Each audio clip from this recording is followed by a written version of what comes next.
Hey, what's up everyone? I hope you're all having a wonderful day or night, but for now, let's get into the video. You just keep asking us, what about these girls that post the selfies in the bikinis? What about these girls that don't post the boyfriends? Right, I'll tell you why. She's not posting you because she doesn't want people to know who she's going to meet if she goes out to know she's got a boyfriend.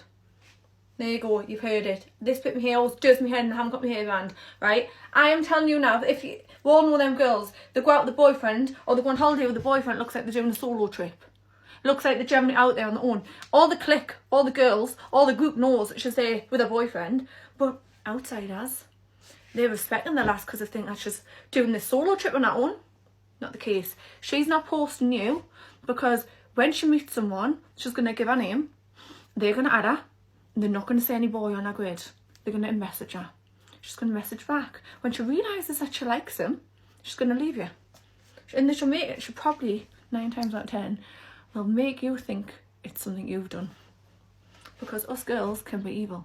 Impossible. I'll see that when I believe it. I mean, not that she's wrong, but way to set women back 50 years. What's wrong with you? Weren't you supposed to support all women for some crazy reason? Well, at least she did get a few hundred women calling her a pygmy in the comments, so there's always them to set her straight.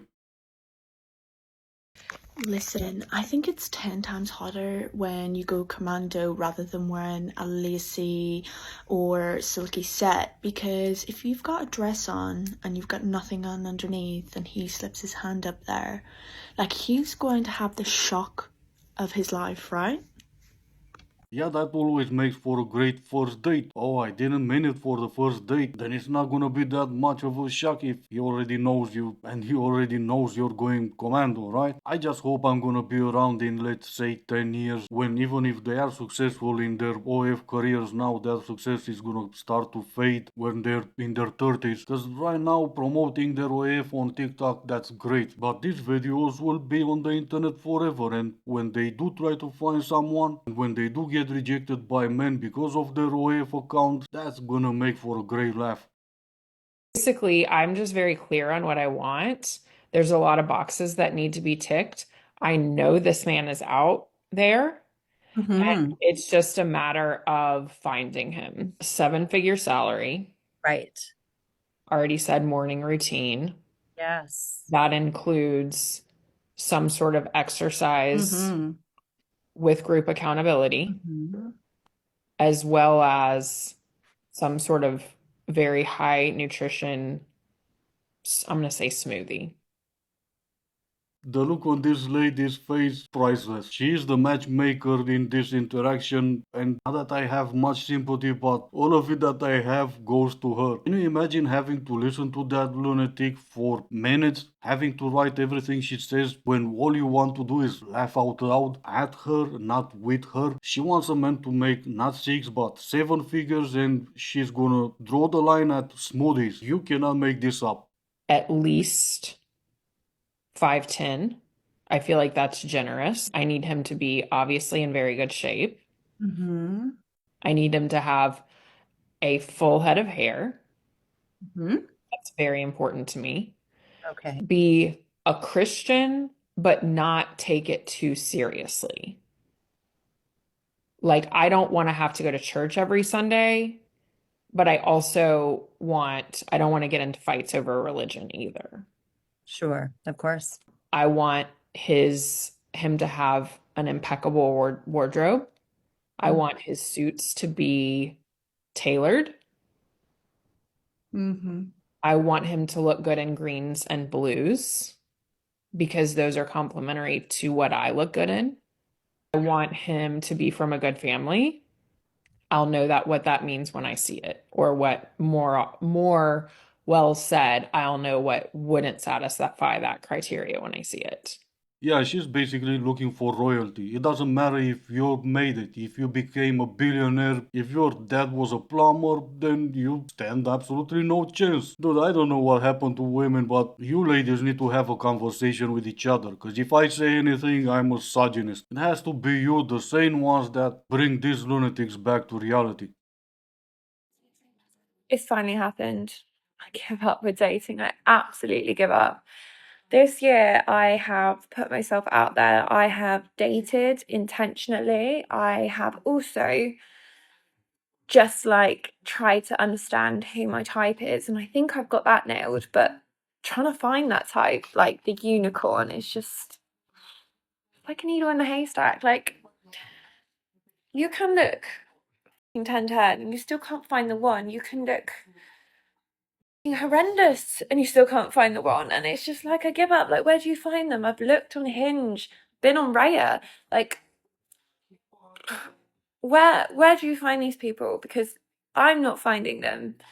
I know I'm picky, but like there's thousands of people on these apps, and like not one. Like, I get so far, I will date someone like 2, 3, 4 dates, like, and then I just gotta admit to myself, I'm just not that keen on them. It's more like, am I doing this because of their potential? Yes. But do I actually like them? No. And I'm like, am I just like cold inside? Because I'm not warm to anyone. Like, oh.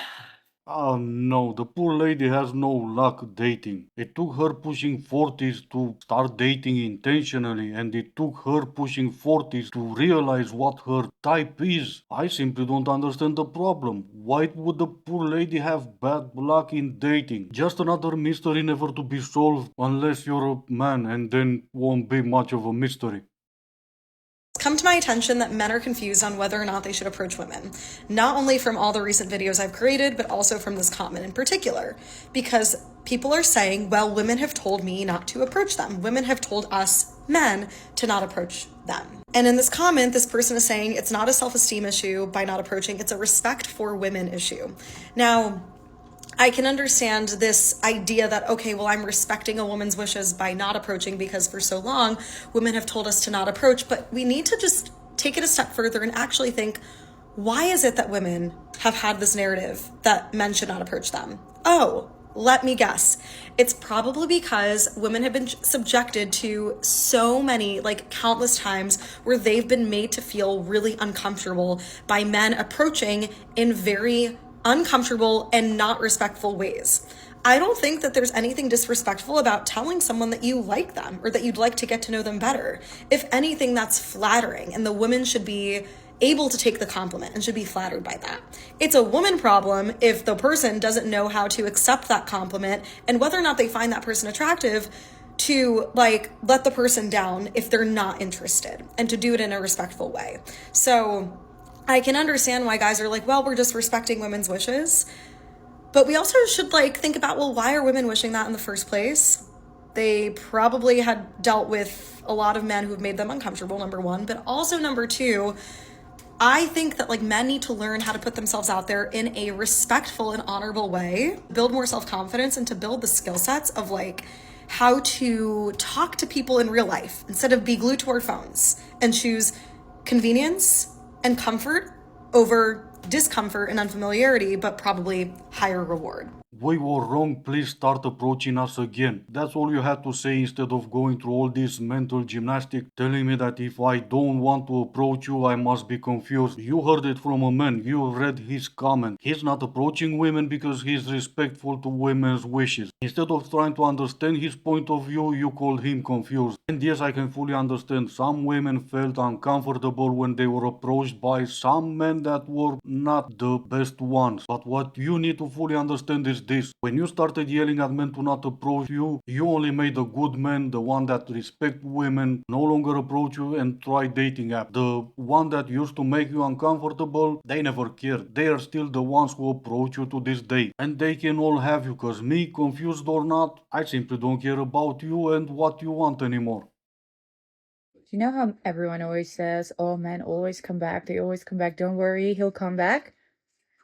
Do you realize that that means they also go back to all their other exes, all the other girls they've been with? They also say he always comes back. So next time he tries, think about how many doors he has knocked on before he tried yours again. Ew. Yeah, the only ones who say they always come back are the same one who wishes they come back. Is he supposed to come back after a hookup or after a 10 years long relationship? If it's the latter, why would he even try to go back to someone he met 20 years ago? If it's the first one, you just wait there and hope he's coming back. I'm back with another update on the man that ghosted me after 4 dates. Just for a quick summary, if you have not seen my previous videos, it had been 4 days since my 4th date with a guy and I had not heard anything from him. So I reached out to him asking if everything was okay and expressing that I was concerned by the silence. He responded, he said that he had been busy, and then he said, to be honest with you, I want to tell you that I'm actually not looking for anything serious. I would like to keep seeing you, but if something casual is not what you are interested in, then I will understand. I responded, calling him out, and I said, you should have 100% been upfront about this on the first date. Yes, and I'm 100% sure he's still heartbroken to this day. You must have never received the memo. They always come back. Why were you reaching out to him after 4 days of being ghosted? How'd that work out for you? Not that I think I have the most interesting love life, but I did it again. I don't know how I did it. So to make a short story long, about a month ago, I gave this bartender my number and I ended up going home with him that night. Whatever you want to say about me, sure. I don't think anything of it. We kind of just like lose contact. Except like not really. I don't see him again, is the point I'm trying to make. Nah, princess, don't sell yourself short. Yours is the most interesting love life I've heard all week. Well, not really, since it's not that much of a love life, but you know. Anyway, she hooked up with some other guy and it gets a little bit more interesting. So I say to him, I was like, not that I think you all know each other, but since you mentioned this bar, and I send that text. And as I'm typing my next question, like asking if he knows that bartender, he goes, I already know what you're going to say, and the answer is yes. I was like, oh, how? How do you know him?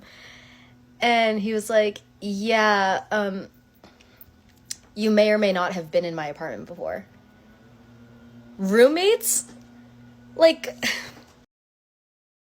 This is going to trigger a lot of women. And if it triggers you, that means it was meant for you. I don't avoid the truth just because someone's ego is not ready to take it. A lot of women proudly say I have standards, but what they really mean is I want a man who gives me everything while I give the bare minimum.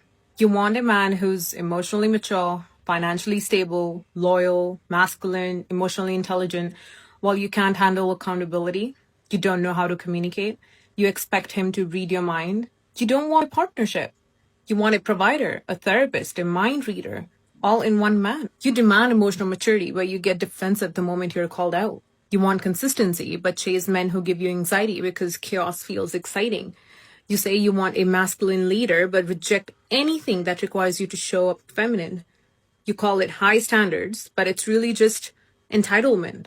Standards aren't about what you demand from others. Standards are about what you demand from yourself. If you want emotional maturity, heal your triggers. If you want consistency, stop entertaining inconsistency. If you want depth, stop showing up shallow. If you want leadership, be someone worth leading. And that's why you keep getting hurt. Not because good men don't exist, but because you're not the woman your ideal man would choose. Build your standards on your character, not fantasies. Because when you call entitlement empowerment, it's not confidence, it's delusion. Well, at least even though I hate TikTok with a passion, we can see it for what it is. The previous lady will have high standards, as long as you don't take her to her favorite bar. I guess my point to keep this short is, the more they talk about standards and how they keep them high, the more you need to check their TikTok. The longer the list of requirements they have for you, the more you need to pay attention to the men they slept with. If neither of those men haven't ticked even one box on that list of requirements, the more you need to stay away. What are you doing? Why are you drilling? Why have you got the drill out? Do you need me to drill something? Let go, just let go, let go, let go. No, let go, just put it down. Put it down. What possibly needs drilling in this room? Why have you gone in the shed? Don't go in the shed. No. No. And this is gonna be it for today. As always, I do hope you enjoyed it. If you didn't, I still appreciate you for making it this far. Thank you all so much for watching. Stay safe, and I will see you in the next one.